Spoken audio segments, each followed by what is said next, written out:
ಆಕಾಶವಾಣಿ ಪ್ರದೇಶ ಸಮಾಚಾರ ಓದುತ್ತಿರುವವರು ಸಹನಾ. ಮುಖ್ಯಾಂಶಗಳು: ರಾಜ್ಯದ ಬರ ಪರಿಸ್ಥಿತಿಯನ್ನು ರಾಷ್ಟ್ರೀಯ ವಿಪತ್ತು ಎಂದು ಘೋಷಿಸುವಂತೆ ಪ್ರಧಾನಿಗೆ ಉಪಮುಖ್ಯಮಂತ್ರಿ ಡಾ ಜಿ. ಪರಮೇಶ್ವರ್ ಪತ್ರ. ಗುಣಮಟ್ಟದ ಮಾನದಂಡ ವಿಚಾರ ವಿನಿಮಯ ಕುರಿತಂತೆ ಬೆಂಗಳೂರಿನಲ್ಲಿಂದು ಬ್ರಿಕ್ಸ್ 11 ರಾಷ್ಟ್ರಗಳಿಂದ ಒಡಂಬಡಿಕೆ. ಸಚಿವ ಸಂಪುಟ ವಿಸ್ತರಣೆ ಕುರಿತಂತೆ ನವದೆಹಲಿಯಲ್ಲಿ ಮುಖ್ಯಮಂತ್ರಿ ಡಿಕೆ ಶಿವಕುಮಾರ್ ವರಿಷ್ಠರೊಂದಿಗೆ ಚರ್ಚೆ. ಅಮೃತ್ ಭಾರತ್ ನಿಲ್ದಾಣ ಯೋಜನೆಯಡಿ ನವೀಕರಣಗೊಂಡಿರುವ ರಾಜ್ಯದ 4 ರೈಲು ನಿಲ್ದಾಣಗಳು ನಾಳೆ ಪ್ರಧಾನಿ ಅವರಿಂದ ಲೋಕಾರ್ಪಣೆ. ಹಾಗೂ ಉಪಸಭಾಪತಿ ಎಂಕೆ ಪ್ರಾಣೇಶ್ ಪರಿಷತ್ ಸದಸ್ಯತ್ವ ರದ್ದು, ಸುಪ್ರೀಂ ಕೋರ್ಟ್ನಲ್ಲಿ ಅರ್ಜಿ ವಜಾ. ರಾಜ್ಯವು ತೀವ್ರ ಮಳೆಯ ಕೊರತೆ, ಕುಡಿಯುವ ನೀರಿನ ಬಿಕ್ಕಟ್ಟು ಹಾಗೂ ಕೃಷಿ ಮತ್ತು ಗ್ರಾಮೀಣ ಜೀವನೋಪಾಯದ ಮೇಲೆ ಗಂಭೀರ ಪರಿಣಾಮಗಳನ್ನು ಎದುರಿಸುತ್ತಿರುವ ಹಿನ್ನೆಲೆಯಲ್ಲಿ ವಿಶೇಷ ನೆರವು ಕೋರಿ ಕಂದಾಯ ಸಚಿವರು ಹಾಗೂ ಉಪಮುಖ್ಯಮಂತ್ರಿ ಡಾ ಜಿ. ಪರಮೇಶ್ವರ್ ಪ್ರಧಾನಿ ನರೇಂದ್ರ ಮೋದಿ ಅವರಿಗೆ ಪತ್ರ ಬರೆದಿದ್ದಾರೆ. ರಾಜ್ಯದಲ್ಲಿ ಜೂನ್ ತಿಂಗಳಲ್ಲಿ ಶೇಕಡಾ 42% ಮತ್ತು ಜುಲೈನಲ್ಲಿ ಶೇಕಡಾ 34% ಮಳೆ ಕೊರತೆಯಾಗಿದೆ. ಈ ಹಿನ್ನೆಲೆಯಲ್ಲಿ ಸಣ್ಣ ಮತ್ತು ಅತಿ ಸಣ್ಣ ರೈತರ ಸಂಖ್ಯೆಯನ್ನು ನಿರ್ಧರಿಸಲು ಹಳೆಯ ಕೃಷಿ ಜನಗಣತಿಯ ಬದಲಾಗಿ ಫ್ರೂಟ್ಸ್ ದತ್ತಾಂಶವನ್ನು ಪರಿಗಣಿಸಬೇಕು ಎಂದು ಮನವಿ ಮಾಡಿದ್ದಾರೆ. ಬಿತ್ತನೆ ಅವಧಿಯಲ್ಲಿನ ಶೇಕಡಾ 20, ಶೇಕಡಾ 59 ಮಳೆ ಕೊರತೆಯನ್ನು ಬರ ಘೋಷಣೆಗೆ ಮಾನದಂಡವಾಗಿ ಪರಿಗಣಿಸಬೇಕು ಎಂದು ತಿಳಿಸಿದ್ದಾರೆ. ಪ್ರಸ್ತುತ ಬರ ಪರಿಸ್ಥಿತಿಯನ್ನು ರಾಷ್ಟ್ರೀಯ ವಿಪತ್ತು ಎಂದು ಘೋಷಿಸುವುದು ಇಲ್ಲವೇ ಅದಕ್ಕೆ ಸಮಾನವಾದ ವಿಶೇಷ ಆರ್ಥಿಕ ನೆರವು ನೀಡುವಂತೆ ಪ್ರಧಾನಿಗೆ ಮನವಿ ಮಾಡಿದ್ದಾರೆ. ಜಾಗತಿಕ ವ್ಯಾಪಾರ ಪ್ರಮುಖವಾಗಿ ಗುಣಮಟ್ಟದ ಆಧಾರದಲ್ಲಿ ನಡೆಯುತ್ತಿದೆ ಎಂದು ಕೇಂದ್ರ ಗ್ರಾಹಕ ವ್ಯವಹಾರಗಳು, ಆಹಾರ ಮತ್ತು ಸಾರ್ವಜನಿಕ ವಿತರಣೆ ಮತ್ತು ಹೊಸ ಹಾಗೂ ನವೀಕರಿಸಬಹುದಾದ ಇಂಧನ ಸಚಿವ ಪ್ರಹ್ಲಾದ್ ಜೋಶಿ ತಿಳಿಸಿದ್ದಾರೆ. ಬೆಂಗಳೂರಿನಲ್ಲಿ ಆಯೋಜಿಸಲಾದ ಬ್ರಿಕ್ಸ್ ರಾಷ್ಟ್ರೀಯ ಗುಣಮಟ್ಟ ಸಂಸ್ಥೆಗಳ ಮುಖ್ಯಸ್ಥರ ಸಭೆ ಉದ್ಘಾಟಿಸಿ ಮಾತನಾಡಿದ ಅವರು, ಸ್ಥಿತಿಸ್ಥಾಪಕತ್ವ, ನಾವೀನ್ಯತೆ, ಸಹಕಾರ ಮತ್ತು ಸುಸ್ಥಿರತೆಗಾಗಿ ನಿರ್ಮಾಣ ಎಂಬ ಆಶಯದೊಂದಿಗೆ ಜಾಗತಿಕ ವ್ಯಾಪಾರಕ್ಕೆ ವೇಗ ನೀಡುವ ಹಾಗೂ ಗ್ರಾಹಕರ ವಿಶ್ವಾಸವನ್ನು ಬಲಪಡಿಸುವ ಪಾರದರ್ಶಕ ಮತ್ತು ಜಾಗತಿಕ ಗುಣಮಟ್ಟದ ಮಾನದಂಡಗಳನ್ನು ರೂಪಿಸಲು ಭಾರತ ಬದ್ಧವಾಗಿದೆ ಎಂದು ತಿಳಿಸಿದ್ದಾರೆ. ಮಾಪನ ಗುಣಮಟ್ಟ ವಿಷಯದಲ್ಲಿ ಸಮನ್ವಯ ರೂಪಿಸಲು ಇಂದು 11 ರಾಷ್ಟ್ರಗಳು ಒಡಂಬಡಿಕೆಗೆ ಸಹಿ ಹಾಕಲಿವೆ.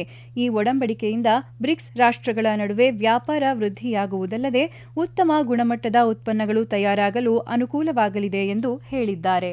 ಈ ಬ್ರಿಕ್ಸ್ ಸಮ್ಮೇಳನದಲ್ಲಿ ಮುಖ್ಯವಾಗಿ ನಾವು MOU ಒಪ್ಪಂದಗಳನ್ನ ಎಲ್ಲಾ ದೇಶಗಳ ಜೊತೆಗೆ ಮಾಡ್ತಾ ಇದ್ವಿ. ಕಳೆದ ಹಲವಾರು ವರ್ಷಗಳಿಂದ ಇದು ಪೆಂಡಿಂಗ್ ಇತ್ತು. ಇದರಲ್ಲಿ ಮಾಹಿತಿಗಳನ್ನ ನಾವು ಪರಸ್ಪರ ಶೇರ್ ಮಾಡುವಂತದ್ದು, ಒಳ್ಳೆಯ ಪ್ರಾಕ್ಟೀಸಸ್ಗಳೇನಿದೆ ಅದನ್ನ ಎಕ್ಸ್ಚೇಂಜ್ ಮಾಡೋದು, ಟೆಕ್ನಿಕಲ್ ಕೊಲಾಬರೇಷನ್ ಮತ್ತು ಸಾಮರ್ಥ್ಯವನ್ನ ವೃದ್ಧಿ ಮಾಡುವಂತದ್ದು, ಈ ಎಲ್ಲ ಸಂಗತಿಗಳ ಬಗ್ಗೆ ಈ MOU ಬಹಳ ಒಳ್ಳೆ ರೀತಿಯಲ್ಲಿ ನಮಗೆ ಎಲ್ಲಾ ದೇಶಗಳಿಗೂ ಇದು ಸಹಾಯವನ್ನ ಮಾಡ್ತದೆ. ಸಭೆಯಲ್ಲಿ BISನ ಮಹಾನಿರ್ದೇಶಕ ಸಂಜಯ್ ಗರ್ಗ್ ಹಾಗೂ ಗ್ರಾಹಕ ವ್ಯವಹಾರಗಳ ಇಲಾಖೆಯ ಕಾರ್ಯದರ್ಶಿ ನಿಧಿ ಖರೆ ಮತ್ತಿತರರು ಪಾಲ್ಗೊಂಡಿದ್ದರು. ನವದೆಹಲಿ ಪ್ರವಾಸದಲ್ಲಿರುವ ಮುಖ್ಯಮಂತ್ರಿ ಡಿಕೆ ಶಿವಕುಮಾರ್ ಇಂದು ರಾಜ್ಯ ಸಚಿವ ಸಂಪುಟ ವಿಸ್ತರಣೆ ಕುರಿತಂತೆ ಪಕ್ಷದ ವರಿಷ್ಠರನ್ನು ಭೇಟಿ ಮಾಡಿ ಚರ್ಚೆ ನಡೆಸಿದ್ದಾರೆ. ಎಐಸಿಸಿ ಪ್ರಧಾನ ಕಾರ್ಯದರ್ಶಿ ಹಾಗೂ ರಾಜ್ಯ ಕಾಂಗ್ರೆಸ್ ಉಸ್ತುವಾರಿ ರಣದೀಪ್ ಸಿಂಗ್ ಸುರ್ಜೇವಾಲಾ ಅವರನ್ನು ಭೇಟಿ ಮಾಡಿ ಸಮಾಲೋಚನೆ ನಡೆಸಿದ್ದಾರೆ. ಬಳಿಕ ಮಾಜಿ ಮುಖ್ಯಮಂತ್ರಿ ಸಿದ್ದರಾಮಯ್ಯ ಅವರು ಸುರ್ಜೇವಾಲಾ ಅವರೊಂದಿಗೆ ಸಂಪುಟ ವಿಸ್ತರಣೆ ಹಾಗೂ ಸರ್ಕಾರದ ಮುಂದಿನ ಕಾರ್ಯತಂತ್ರಗಳ ಕುರಿತಂತೆ ಚರ್ಚೆ ನಡೆಸಿದ್ದಾರೆ. ಪ್ರಧಾನಮಂತ್ರಿ ನರೇಂದ್ರ ಮೋದಿ ಅವರು ರಾಜ್ಯದಲ್ಲಿ ಅಮೃತ್ ಭಾರತ್ ನಿಲ್ದಾಣ ಯೋಜನೆಯಡಿ ನವೀಕರಣಗೊಂಡಿರುವ 4 ರೈಲು ನಿಲ್ದಾಣಗಳನ್ನು ನಾಳೆ ವರ್ಚುವಲ್ ಮೂಲಕ ಉದ್ಘಾಟಿಸಲಿದ್ದಾರೆ. ಬಾಗಲಕೋಟೆಯ ಬಾದಾಮಿ, ಕೊಪ್ಪಳ, ಆಳ್ನಾವರ, ಬಂಟ್ವಾಳ ನಿಲ್ದಾಣ ಲೋಕಾರ್ಪಣೆಗೊಳಿಸಲಿದ್ದಾರೆ. ಈ ನಿಲ್ದಾಣಗಳನ್ನು ಅತ್ಯಾಧುನಿಕ ಸೌಲಭ್ಯಗಳು, ಸುಧಾರಿತ ಪ್ರಯಾಣಿಕರ ವಸತಿ ಗೃಹಗಳು ಮತ್ತು ಸುಂದರವಾದ ವಿನ್ಯಾಸಗಳೊಂದಿಗೆ ಅಭಿವೃದ್ಧಿಪಡಿಸಲಾಗಿದೆ.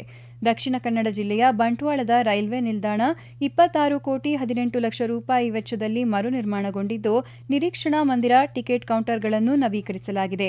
ಪ್ರಯಾಣಿಕರು ಓಡಾಡಲು ಪ್ಲಾಟ್ಫಾರ್ಮ್ ಅನ್ನು ಮತ್ತಷ್ಟು ವಿಸ್ತರಣೆ ಮಾಡಲಾಗಿದೆ.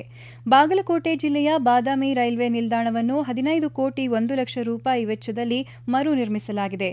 ವಿಶಾಲವಾದ ಪ್ಲಾಟ್ಫಾರ್ಮ್ ನಿರ್ಮಿಸಲಾಗಿದ್ದು, ಪ್ರವಾಸಿ ತಾಣವಾದ ಬಾದಾಮಿ ಪಟ್ಟಣವನ್ನು ಗಮನದಲ್ಲಿಟ್ಟುಕೊಂಡು ವಿನ್ಯಾಸ ಮಾಡಲಾಗಿದೆ. ಧಾರವಾಡ ಜಿಲ್ಲೆಯ ಆಳ್ನಾವರದ ರೈಲ್ವೆ ನಿಲ್ದಾಣವನ್ನು 17 ಕೋಟಿ 20 ಲಕ್ಷ ರೂಪಾಯಿ ವೆಚ್ಚದಲ್ಲಿ ಆಧುನೀಕರಣಗೊಳಿಸಲಾಗಿದೆ. ಕೊಪ್ಪಳದ ರೈಲ್ವೆ ನಿಲ್ದಾಣವನ್ನು 21 ಕೋಟಿ 1 ಲಕ್ಷ ರೂಪಾಯಿ ವೆಚ್ಚದಲ್ಲಿ ಅಭಿವೃದ್ಧಿಪಡಿಸಲಾಗಿದೆ. ಪ್ರದೇಶ ಸಮಾಚಾರ ಕೇಳುತ್ತಿದ್ದೀರಿ. ನಮ್ಮ ಎಲ್ಲಾ ರಾಷ್ಟ್ರೀಯ ವಾರ್ತೆಗಳು ಹಾಗೂ ಪ್ರದೇಶ ಸಮಾಚಾರ ಈಗ ಆಕಾಶವಾಣಿ ನ್ಯೂಸ್ ಕನ್ನಡ ಯೂಟ್ಯೂಬ್ ಚಾನೆಲ್ನಲ್ಲಿ ಲಭ್ಯ. ನಮ್ಮ ಎಕ್ಸ್ ಖಾತೆ ಮತ್ತು ಇನ್ಸ್ಟಾಗ್ರಾಂ ಖಾತೆ ಆಕಾಶವಾಣಿ ನ್ಯೂಸ್ ಕನ್ನಡ.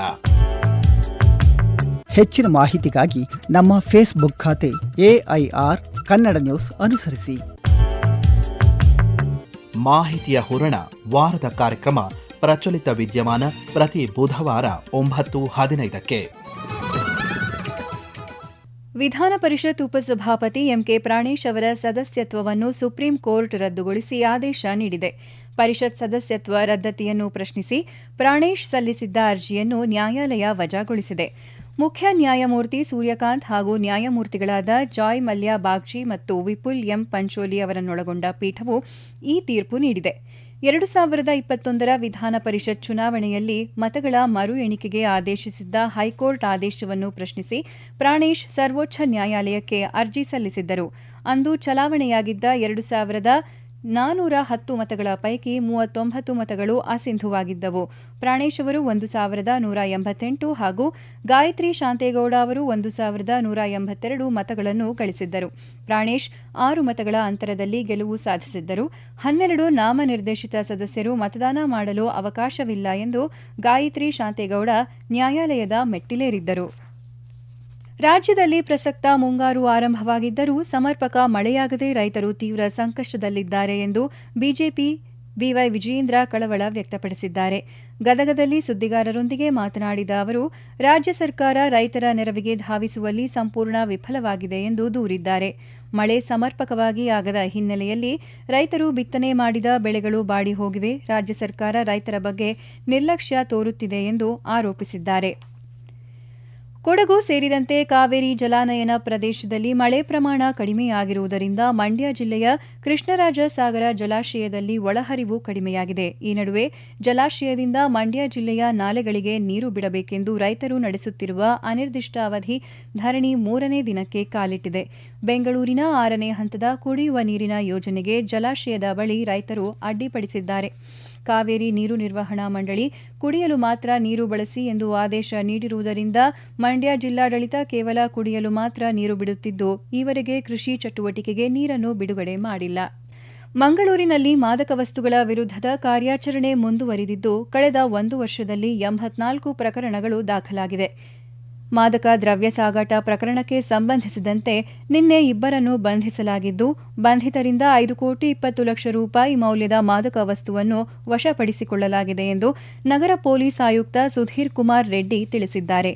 ಮಂಗಳೂರಿನಲ್ಲಿಂದು ಸುದ್ದಿಗಾರರೊಂದಿಗೆ ಮಾತನಾಡಿದ ಅವರು, ಆರೋಪಿಗಳು ದೆಹಲಿಯಿಂದ ಮಾದಕ ವಸ್ತುವನ್ನು ಖರೀದಿಸಿ ಬೆಂಗಳೂರು ನಗರವನ್ನು ಕೇಂದ್ರವಾಗಿಸಿಕೊಂಡಿದ್ದರು. ಬಳಿಕ ದಕ್ಷಿಣ ಕನ್ನಡ ಮತ್ತು ಉಡುಪಿ ಜಿಲ್ಲೆ ಹಾಗೂ ಕೇರಳ ರಾಜ್ಯದ ಇತರೆ ಕಡೆಗಳಿಗೆ ಮಾದಕ ವಸ್ತುವನ್ನು ಪೂರೈಕೆ ಮಾಡುತ್ತಿರುವುದು ತನಿಖೆಯಿಂದ ತಿಳಿದುಬಂದಿದೆ ಎಂದು ಮಾಹಿತಿ ನೀಡಿದ್ದಾರೆ.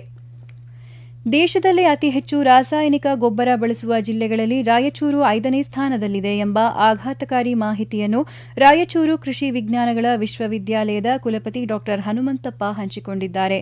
ನಗರದ ಕೃಷಿ ವಿಜ್ಞಾನ ಕೇಂದ್ರದಲ್ಲಿ ಹಮ್ಮಿಕೊಂಡಿದ್ದ ನ್ಯಾನೋ ಗೊಬ್ಬರಗಳ ಕುರಿತು ವಿಚಾರ ಸಂಕಿರಣ ಉದ್ಘಾಟಿಸಿ ಮಾತನಾಡಿದ ಅವರು, ರಾಸಾಯನಿಕ ಗೊಬ್ಬರಕ್ಕೆ ಪರ್ಯಾಯವಾಗಿ ನ್ಯಾನೋ ಗೊಬ್ಬರ, ಜೈವಿಕ ಗೊಬ್ಬರಗಳು ಮತ್ತು ಕೊಟ್ಟಿಗೆ ಗೊಬ್ಬರವನ್ನು ಬಳಕೆ ಮಾಡುವಂತೆ ಸಲಹೆ ನೀಡಿದ್ದಾರೆ.